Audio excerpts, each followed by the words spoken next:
Continuamos entonces con el trabajo histórico-inductivo sobre la formación histórica de nuestro país y vamos a la parte de las revoluciones en el mundo.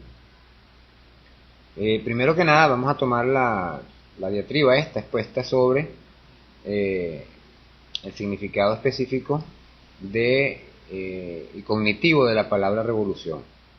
Últimamente se ha sembrado en la mente de las personas, con la nueva utilización de las tecnologías informativas, de telefonía, la web y los medios tradicionales de comunicación, la idea de repudio a la palabra revolución. Esto no es casual, es el mismo sistema inductivo y manipulador creado contra el comunismo y el castrismo, el cual no existe.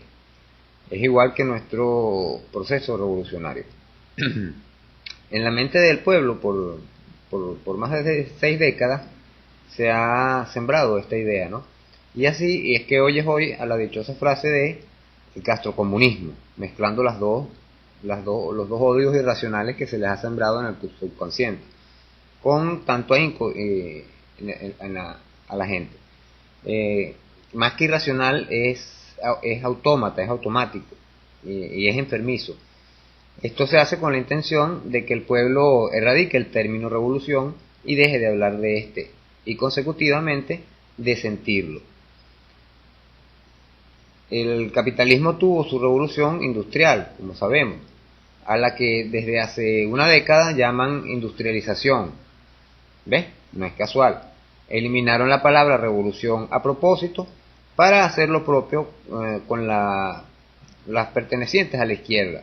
Igualmente cambiaron el término capitalismo por el de neoliberalismo. ¿Qué es esto? Un regreso al liberalismo, pero más liberal, más capitalista y más incontrolable. Los tres términos son la misma cosa. A su vez, la izquierda tuvo su revolución laboral, a la que le cambiaron el nombre a conquista social, lo cual nos aproxima al sentido de conquistar como de colonización, o en su defecto de triunfo competitivo, acto social y competitivo que solo se encuentra en el capitalismo. Vemos así entonces, por ejemplo, a grandes pensadores como por ejemplo Albert Einstein, que decía, ¿por qué socialismo? Él decía que estaba convencido de que solamente hay una forma de eliminar las graves males del capitalismo: el establecimiento de una economía socialista acompañado por un sistema educativo orientado hacia metas sociales. ¿Por qué? Porque el socialismo no es quitarle la riqueza a quien trabaja y dársela a quien no lo hace. Eso es el capitalismo. Porque si, como dijo Cantinflas, el trabajo debe tener algo malo, porque si no ya las oligarquías ya se lo habrían acaparado. Y es verdad, el mismo Jesucristo lo dijo: es más fácil pasar un camello por el ojo de una aguja que hacer entrar a un rico en el reino de Dios. Y hubo un santo, San Ambrosio, que fue un obispo de Milán, que dijo por los años 1700, 1600, que todo rico o es ladrón o es hijo de ladrón. Y esto es muy cierto, porque hay gente que ha hecho dinero, pero no ese exorbitante dinero que han hecho, sino es robando al más desposeído. Entonces, vemos en cuanto a lo que es el socialismo del siglo XXI, que es una corriente nueva de avanzada que no se encuentra en sus extremos como si el capitalismo y el comunismo. Recuerden que los extremos siempre se encuentran, ya que la vida es circular. Por eso la palabra revolución es voltearlo todo cambiar todo el sistema. Entonces, los capitalistas que gobiernan hoy en día el mundo son un extremo, y los comunistas en algunas partes son el otro extremo. Fíjense, en el capitalismo, el capital y el mercado va sobre las personas y los gobiernos, y el capitalista es el que gobierna, por supuesto, el que controla el poder y el dinero. En el comunismo es la dictadura del proletariado. Entonces tenemos que en el capitalismo es la dictadura del dinero, y en el comunismo es la dictadura del proletariado. Unos van en detrimento de los otros. En el capitalismo contra los pobres y en el comunismo contra los ricos, o los dueños de los medios de producción. Entonces, como estos son los mismos, le llamamos entonces lucha social, ¿no? Es una lucha que se encuentra en estos dos procesos. Es así que comenzaron por crear la confusión de asumir que comunismo y socialismo son la misma cosa cuando no lo son, ya que en su principio el comunismo asume como finalidad última la disolución del Estado y el socialismo reconoce su necesidad en pro y defensa del desvalido. El ser humano, por ser en la cúspide de la pirámide alimenticia de la corteza terrestre, tiende y necesita autodestruirse. Y por ende se hace por naturaleza egoísta, avaro y hasta envidioso. De ahí nacen las religiones, de ahí salen las guerras. Pero, ¿por qué hacer esto con una simple palabra? Y ahí el detalle. ¿Por qué eliminar la palabra revolución? Pues no es una simple palabra, es más que eso. La connotación de esta imprime sobre su significado de avance, cambio, logros sociales y humanismo. Entonces vamos a ver que la revolución viene de y significa entonces el origen del término. Revolución es un cambio o transformación radical respecto al pasado inmediato, que se puede producir simultáneamente en distintos ámbitos.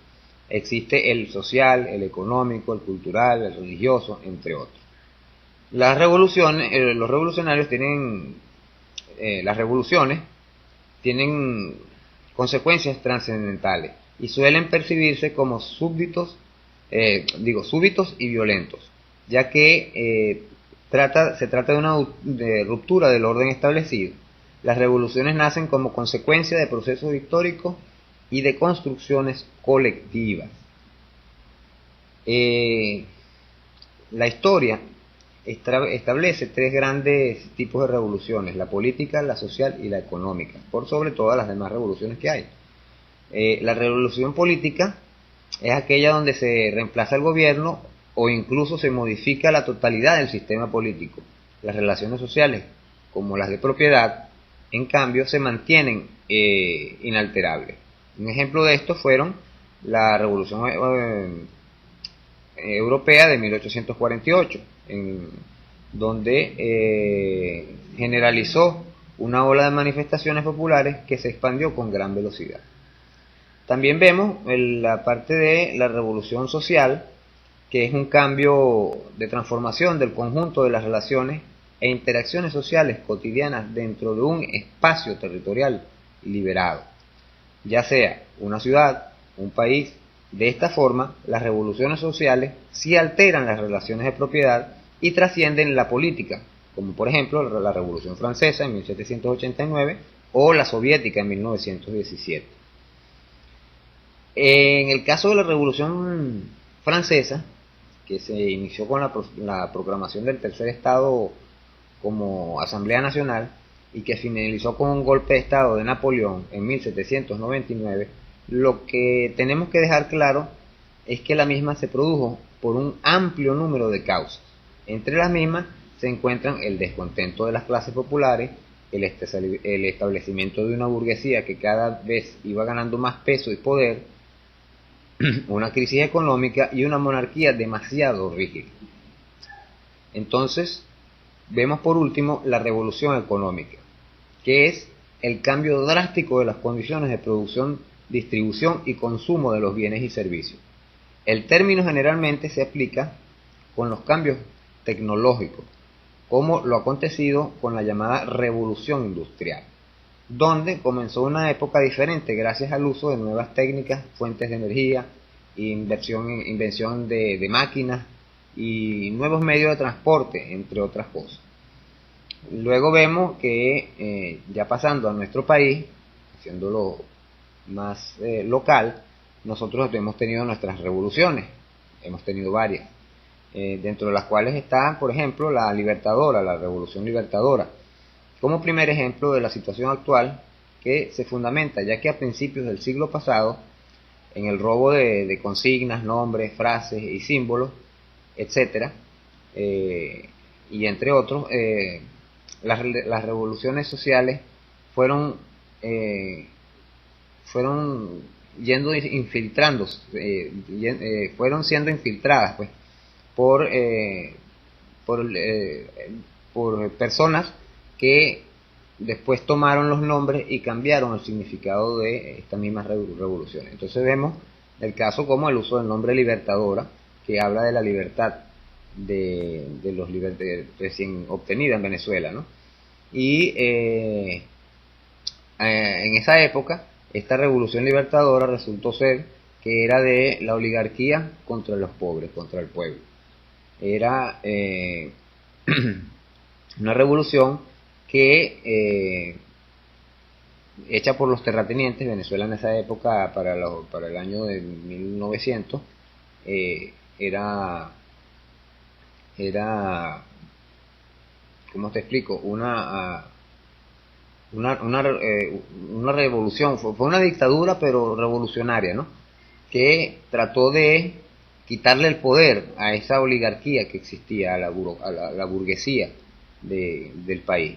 Fue un conflicto militar y el último de los enfrentamientos armados dentro del ciclo de las guerras civiles que vivió Venezuela durante el siglo XIX.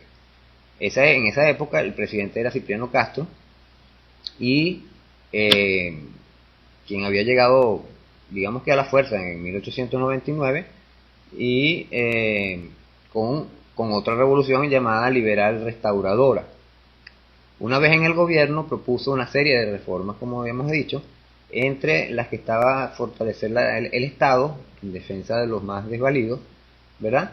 Y quitarle poder a las dependencias, a las entidades federales en ese entonces, que eran controladas por caudillos, los que eran los terratenientes, lo cual encendió las alarmas de estos caudillos, de estos dueños del país, e intentaron, bajo la batuta pues de Nicolás Rolando, Luciano Mendoza, Juan Pablo Peñalosa, quienes eran casi todos gente acaudalada, banqueros y ese tipo de cosas, que trataron de derrocar a Castro.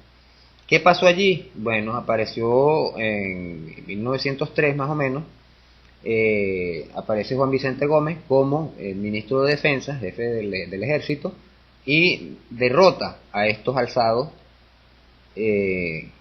oligárquicos. Posteriormente, esta gente compra a Juan Vicente Gómez, ofreciéndole el poder para poderlo hacer. Véase que para esa época ya para esa época los gobernantes todavía eran gente adinerada, pues tal cual como la gente que controla hoy en día la parte de los alimentos, los bancos.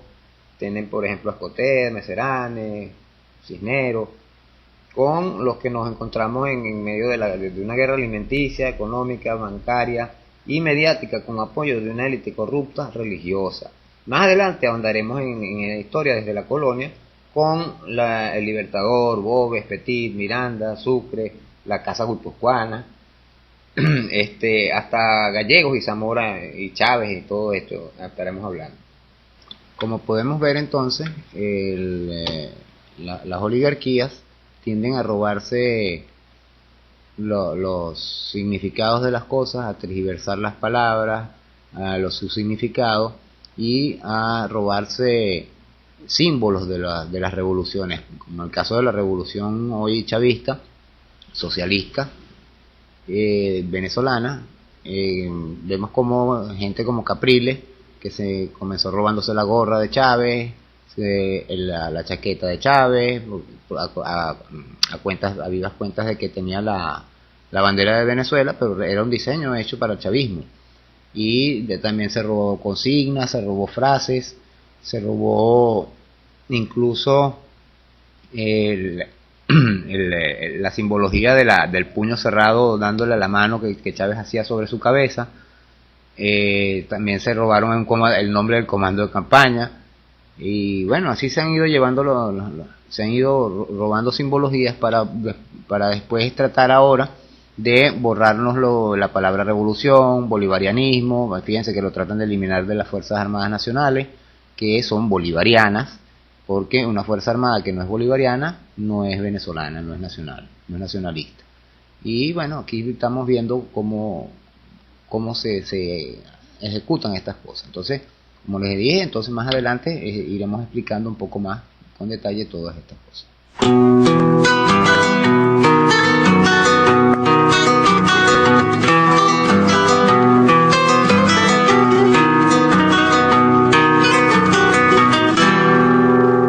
Si no hay patria para todos, que no haya para ninguno.